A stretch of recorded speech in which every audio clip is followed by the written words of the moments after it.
But that's not where Sandstorm is now. Sandstorm is on your screen right in front of you. He hustled over from the Smash area. Literally finished his match and walked over here. Yeah. He's like, all right, now I got more money to make. And then he's probably going to have to go fight Salem. Yeah. He's like, all right, I'm not done for today. I got to go back. That dude needs to have stamina. He's fighting here against Ethan, who has made one hell of a run here at Shine 2019. One of his best performances in an offline event to date. Ethan doing so well for himself here at Shine, going up against Sandstorm in the losers finals. They fought earlier, and Sandstorm won. Yep. Does Ethan have something different this time? Will he be going to the Hattori? Because he played Val and Mirage, I think. He played Mirage for sure.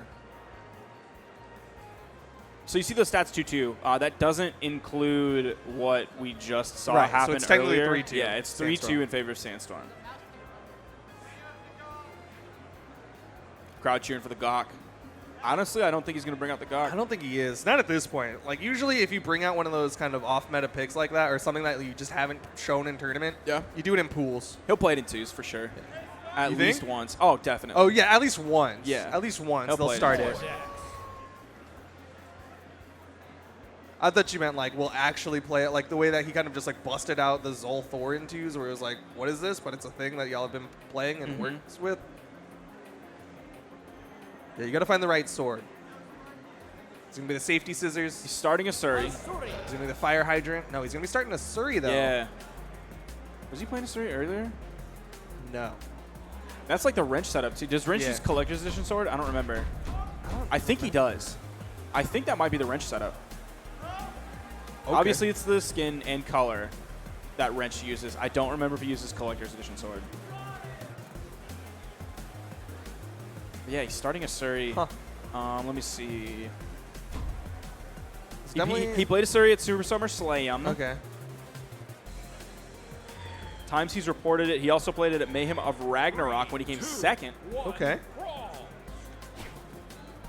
That was also one of the times that Ethan was able to beat out Sandstorm. Yeah. Maybe this is why he switched to it, because he's like, oh, hey, it worked against Sandstorm when we played in that offline event. You see how much respect he is giving to Sandstorm, though. He's really utilizing the horizontal distance of the stage, backing up away from him. Uh-oh. Does manage to touch the wall. Did they button check? What? Did they button check? Nah, I think they just went into it. They're just going for it. Ethan's controls are still like on there. He doesn't have to worry about a button check. He just came off the win against Boom. Yo, that's a tech right there, though. Take the momentum out of Ethan by playing in pools in another tournament. It was all part of the plan, baby. It's all part of the strategy. Sandstorm's mental game is insane, dude. He's playing 4D chess right now, but Ethan going to be taken out by Sandstorm. First stock going the way of Sandstorm for game number 1. They're coming out Sandstorm. Only in the orange. That ground pound's going to put him in the red. He's going to be able to finish off this stock. Sig will do it. And he is going to take the weapon control. Prime his next weapon to be Katar's and delay that next weapon spawn from Sandstorm. Maybe he just kind of saw what happened with Wrenched versus Sandstorm. He's like, I could do that. That's a kind of a bold statement to make. I mean, he does have experience with the Asuri. I would really like to know what level his Asuri is in terms of on his personal account at home. That could be determined through VODs. Because obviously when he locked in that character at Super Summer Slam. Oh, but the neutral light coming out from Sandstorm. Ethan fairly damaged here on his second stock. Another neutral light might be enough to finish it off. Throws out the down signature, but Ethan not able to punish. Sandstorm's not too far ahead, though. True. Like 1 or 2 more hits, and Sandstorm's going to be orange. Nice snare. Ethan is going to fall.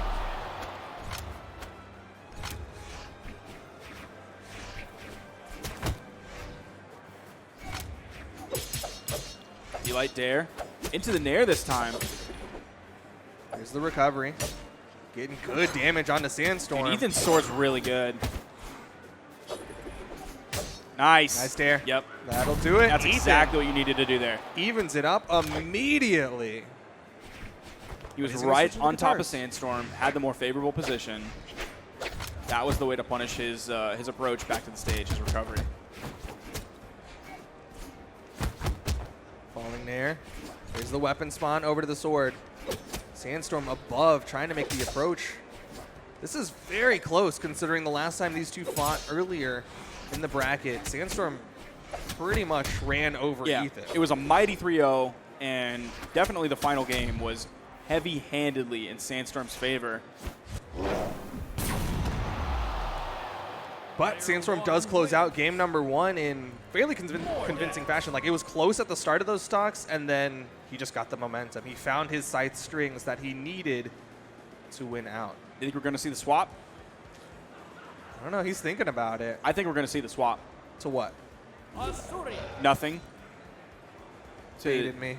To not. Yo, that's a good bait. You got me. Yep. That's the delight to nothing combo right there. That's the swap to nothing. That's shouts out to my man Lil Capped.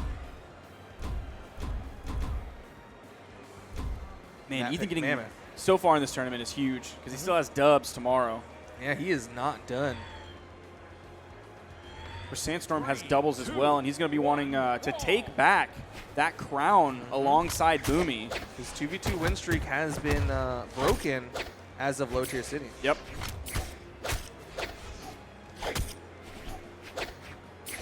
They haven't even won 2s on the line in a while, have they? Because Springs and Mountain Dew were both Remy and Phazon. Then obviously they lost Low Tier, which was the big feather taken out of their cap. Ooh. Oh my goodness. Oh. Utilizing weapon tosses and unarmed inside of that string as well to maintain the pressure. Getting so much damage built up onto Ethan. Side air. Weapon toss charged up, but it's a fake out dodgeball attack. It's going to be the unarmed hit from Sandstorm to take the first stock. Now that's more of the offstage that we expect from Sandstorm that we didn't see him do at all against Wrenched.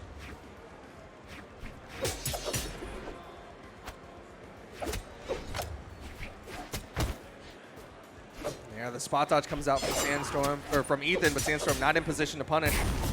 Downlight recovery, stock count evened up. And damage is super close. Ethan gonna stick with the sword. Ooh, back-to-back nairs, gets the D-Light dare. Because that sent Sandstorm off stage, there was no option to catch off of a bounce. Another nice D-Light combo coming out from Ethan. He's evened up the damage. Nice dodge through Sandstorm. Sandstorm going to switch it up, go over to the gauntlets. Sandstorm does this thing where he does not like to stick on a weapon for too long. Whenever he gets the opportunity, he'll throw one away and just change up his playstyle. Because gauntlets and scythe have very different ranges that he has to play at. It just kind of keeps the opponent on their toes. And it also keeps you fresh and warmed up on both weapons. And it keeps your opponent from getting too much time to like figure out what you're doing with that weapon. Oh my goodness, Ethan starting to come alive here with the sword play.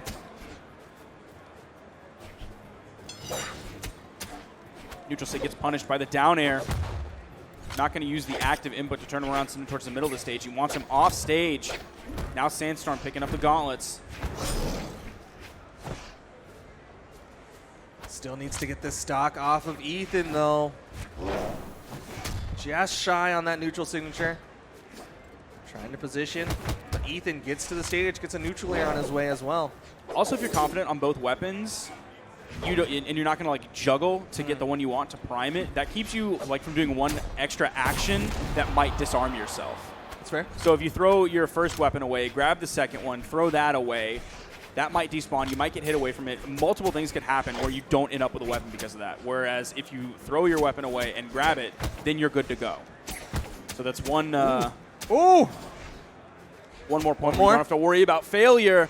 Oh my gosh, Sandstorm just completely turned this around. But how does Ethan make it back? Every single time he gets hit, he gets a jump. But to extend it so long, he was able to make it back onto the stage and. That side sig almost did it. Oh, no, yeah. If that wasn't from dead center of the stage, gravity gets on neutral light. That's going to be the game. Ethan tying it up. Takes a game off of Sandstorm. Ethan with the Asuri. I don't know where we're getting this view. He's talking to Wrench. Maybe they're trying to Velcro each other's hair together. I don't know. Shoutouts to the crowd here at Shrine. Sandstorm's just waiting to fight Ethan. That's Wrench there, who's going to be sitting in grand finals for the winner of this set that is tied 1-1. 3, 2, 1, brawl. Going back to Mammoth. No swaps. Ethan sticking with this Asuri. Sandstorm sticking with the Mordex.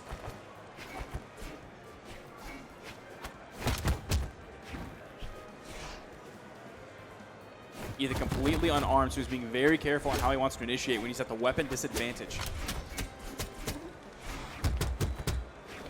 Solid side strings coming out from Sandstorm. That was a burn dodge from Ethan. Weapon toss to follow up. Ethan still makes it back to the wall again. Sandstorm goes for these off-stage engagements with the Scythe, and Ethan able to make it back. Ethan a little bit behind. The weapon toss coming out. That's going to hit Ethan. Sandstorm picking up the new pair of gauntlets. There's another weapon spawn on the field.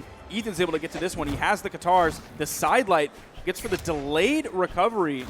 Ends up missing, but that one hits. Ethan getting juggled.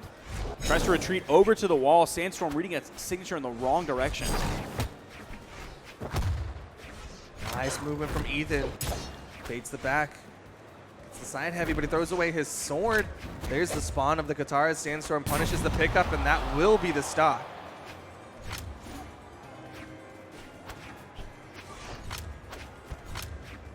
There is one time where he chooses to go back to the site.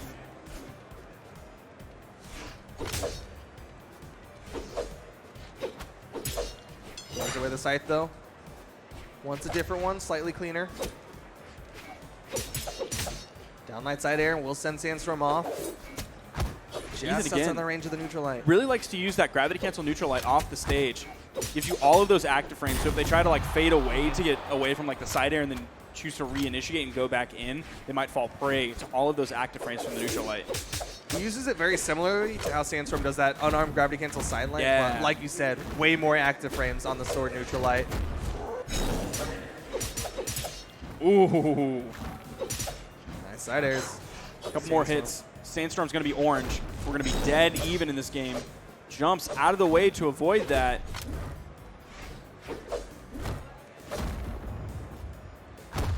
Nice movement from Sandstorm. He actually fast fell and avoided. You could hear the like swing startup from Ethan. And he avoided it and punished with a recovery. Wasn't enough to finish the stock, and it's actually Ethan who's going to get the stock off of Sandstorm. Again, Ethan with a lead.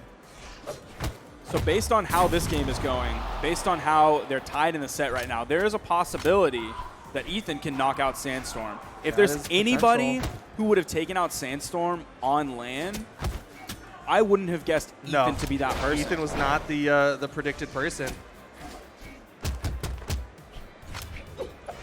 But right now he's showing that it's a real possibility. Looking to create some upsets. Already upset by beating out Boomy. Might create another one by beating out Sandstorm.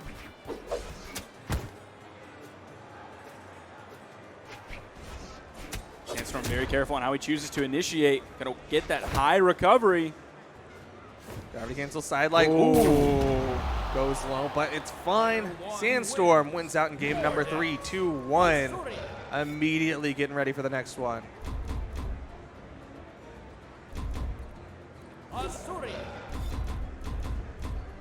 No character swaps whatsoever. Nope. We're going Not to too Mammoth surprising again. to see, as well as, I mean, he's feeling confident about that. Asuri did well for him. And it's not like Sandstorm's like destroying, right? It's Oh, yeah, like, of course it's like not. last stocks. There is no one thing that switching to another character is going to give him that this Asuri doesn't necessarily have. And he probably doesn't want to do the Scythe Ditto.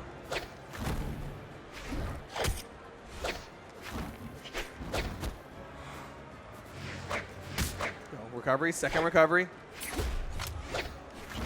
Sandstorm does have the damage advantage over Ethan. But he needs to finish the stock. Back-to-back recoveries. Throwing out a neutral signature as well. Sandstorm was too far behind him. There comes the two-piece out from Ethan. Side air from Sandstorm, going to bounce off the main platform. Ethan's going to be able to get back no problem, but he's going to eat a side light. Ooh! Oh, punishes What? the ground pound. Sandstorm has just enough to get to the corner, but suddenly the momentum swings in Ethan's favor. His timing on that to contest the ground pound from Sandstorm had to be perfect. Punish. But still, Ethan showing he is a threat.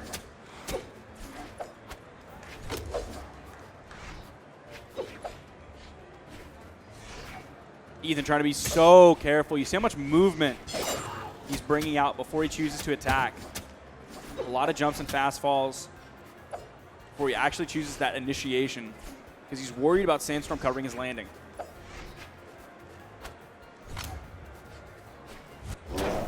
Neutral signature. Sandstorm starting to widen the gap. Starting to make Ethan bleed a little bit as Ethan struggles to finish off this stock. Oh. Just underneath it. If they would have been at the same level, I think Ethan would have won, yeah. Yeah, he would have gotten priority there. But he does find the hit with that side heavy. He's just got to be careful about the damage right now. Neutral light coming out, tries to go for the turnaround down light. Sandstorm grabbing the weapon, has the gauntlets, has the lead. Throws up again. Sandstorm has a significant lead now over Ethan. Ethan possibly on his tournament stock. Final stock here when he's down 2-1 in the set. He either has to take it to game 5 or he's going to finish in third. An incredible placement. Definitely his best land placement to date. Oh, Starting to man. get that momentum. Oh, man. Starting to get that momentum just over the icicles. Slight punish from Ethan.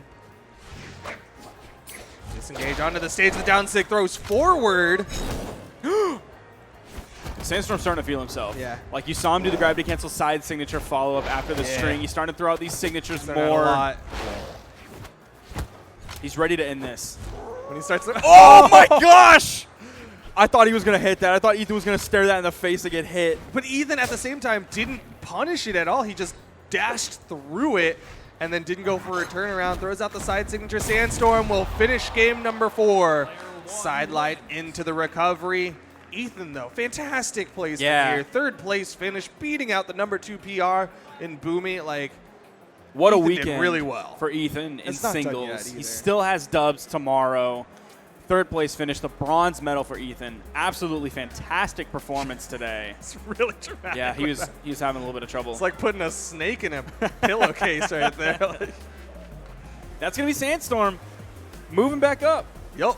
Seen it before. Seen it before. This has happened before. Wrenched in the winner's bracket, coming from the winner's side. He beats Sandstorm, goes to the grand finals, and what has happened every single time, Sparky?